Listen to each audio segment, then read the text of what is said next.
கர்த்தருடைய பரிசுநாமத்துக்கு ஸ்தோத்திரம். தினம் ஒரு வசனம். வெளிப்படுத்தின விசேஷம் 3ஆம் அதிகாரம்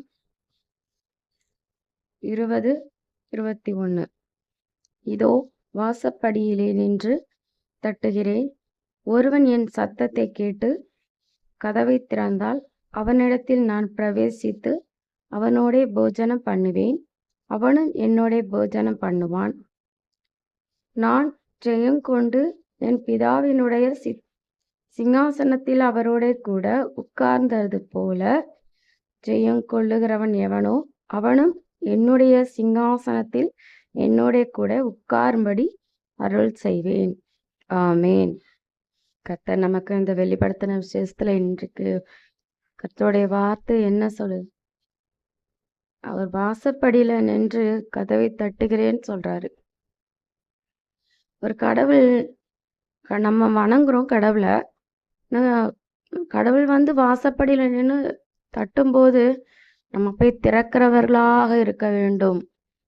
ஆவிக்குரிய வாழ்க்கையில கர்த்தர் நமக்கு வந்து எப்படி தட்டுகிற கதவு எது என்று நீங்க நினைக்கிறீங்க? ஆவிக்குரிய மனக்கதவை. அவர் நல்ல விஷயங்களை பேசுவார், நம்மளோடு கூட இருந்து நன்மைகளை தருவார், தீமையை விலக்குவார், நம்மளை காத்து கொள்வார், நம்ம குடும்பத்தை காத்து கொள்வார். அதுக்கு தான் நம்மளுடைய கதவை தட்டுகிறார். அவர் நம்ம கூடாரத்துல வாசம் பண்ணணும்னு விரும்புகிறார். நம்மளுடைய இருதயத்துல வாசம் பண்ணுகிறோம் நினைக்கிறாரு.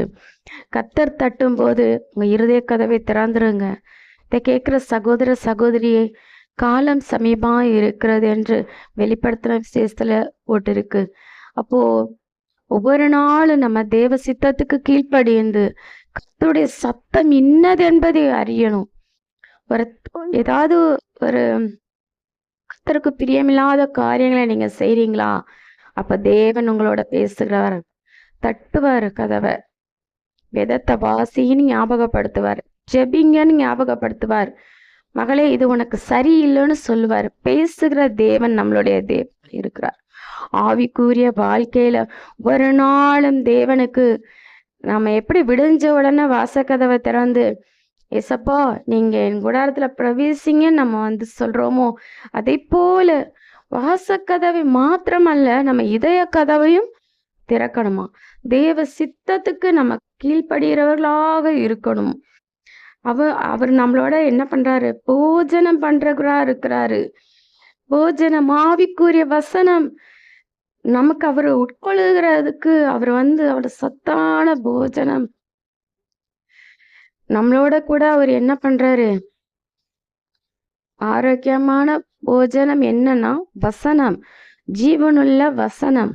அது நம்ம சரீரத்துக்கு உணவாகவும் மருந்தாகவும் இருக்கு. இந்த போஜனம் உட்கொள்ளும் போது அது வந்து நமக்கு வந்து ஒரு பிரோஜனமா இருக்கும்படியாக கர்த்தர் நம்மளோட அந்த நேரம் அசைவாடுகிற தேவனா இருக்கிறார். அது பிரோஜனம் இல்லை. நம்ம கூட அவர் என்ன பண்றாரு?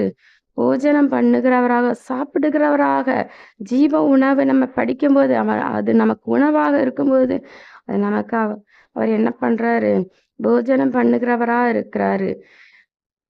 நான் ஜெயம் கொண்டு என் பிதாவினுடைய சிங்காசனத்தில் அவரோடு கூட உட்கார்றது போல யாருக்கு கிடைக்குங்க இந்த ஸ்லாக்கியம்? கிறிஸ்தவர்களுக்கு தேவன் மனம் இறங்குகிற தேவனா இருக்கிறார். ஒரு நாள் நம்ம வந்து இந்த உலகத்துக்குரிய காரியங்களில நம்ம கடந்து போகும்போது ஆண்டவர் வந்து நம்ம வசனங்களோட பேசி நம்மளை திருத்துகிறவராக, வழி நடத்துகிறவராக இருக்கிறார். ஆண்டவர் வந்து என்ன சொல்றாரு? ஜெயம் கொண்டு என் பிதாவினுடைய சிங்காசனத்தில் அவரோடு கூட உட்கார்ந்தது போல ஜெயம் கொள்ளுகிறவன் எவனோ அவனும் என்னோட கூட சிங்காசனத்தில் என்னோட கூட உட்காரும்படி அருள் செய்வேன். இது எவ்வளவு ஒரு பெரிய பாக்கியங்க. இதை நிச்சயமா நீங்க தவற விட்டுறாதீங்க. நம்ம இந்த பூமியில கிறிஸ்தவர்களாக வாழ்றது பெருசில்ல. சகோதரன் சகோதரியே, தேவ சத்தத்துக்கு கீழ்ப்படிங்க. ஒரு நாள் தேவன் உங்களோட பேசுகிற தேவனா இருக்கிறார். அவர் கதவை தட்டுவார், உங்க இருதய கதவை. மகளே, இன்னைக்கு வேதம் வாசிச்சியா? இன்னைக்கு ஜெபித்தியா? இன்னைக்கு யாருக்காவது உதவி செய்தியா? யாருக்காவது ஒரு சுவிசேஷம் சொன்னியா? ஆவிக்குரிய வாழ்க்கையில ஒவ்வொரு நாளும் தேவன் நம்மளை நடத்துகிற தேவனா இருக்கிறாரு. அப்போ அவரு ஜெயம் கொண்டு பிதாவின் வலது பாரிசத்தில் இருக்கிற மாதிரி அவர் நமக்கும் அந்த இடத்தை அருள் செய்கிறார். நம்ம அந்த இடத்த தக்க வச்சுக்கணும்பா. அந்த இடத்த தக்க வச்சுக்கணும் சகோதரியே. அவர் நமக்கு கொடுக்கிற இந்த வாய்ப்பு, ஓட்டு போட்டா தான் முதலமைச்சரா ஆக முடியும். ஒரு ஒரு கணவன் மனைவி அப்படின்னா குழந்தைகள் பெற்றா அது குடும்பத்துல பூரணமாகிற மாதிரி, அதே மாதிரி நம்ம கிறிஸ்தவ வாழ்க்கையில ஜெயம் கொள்ளணும். நம்ம கிறிஸ்தவ வாழ்க்கை, ஆவிக்குரிய வாழ்க்கை ஜெயம் பெறணும். அதுக்கு நம்ம தேவ சத்தத்துக்கு நமக்கு கீழ்ப்படுகிறவர்களாக இருக்கணும். அப்போ நமக்கு அருள் செய்கிறாராம். நமக்கு யாரும் சர்டிஃபிகேட் கொடுக்க வேண்டாம். கர்த்தருடைய பார்வையில கிறிஸ்துவுக்கு நம்ம நீதியாய் நடக்கணும். அவர் எப்படி இரக்கமும் தயவும் உள்ளவராய் இருக்கிறது போல நம்மளும் நம்மளை சார்ந்தவர்களிடம் இரக்கமும் தயவுமா இருக்கணுமா. அப்ப அவருடைய கிருபை நம்மளை தாங்குகிறதா இருக்கிறது. அவருடைய கரம் நம்மளை நடத்துகிறதா இருக்குது. நம்ம வாழ்க்கையில ஜெயம் கொண்டு அவர் நமக்காக நியமித்த அந்த சிங்காசனத்துல நமக்கு அருள் செய்யணும்னா தேவ சத்தத்துக்கு நீங்க கீழ்ப்படிந்து தேவனுக்காக வாழும்போது அவருடைய சித்தத்தை நீங்க என்னவென்று அறிந்து கொண்டு முற்படுங்க. தேவ நாமத்தை மகிமைப்படுத்துங்க. கர்த்தர் ஒரு நாள் உங்களை கைவிடாமல் ஆண்டவர் வருகை வரைக்கும் உங்களை நடத்த அவர் வல்லவராக இருக்கிறார்.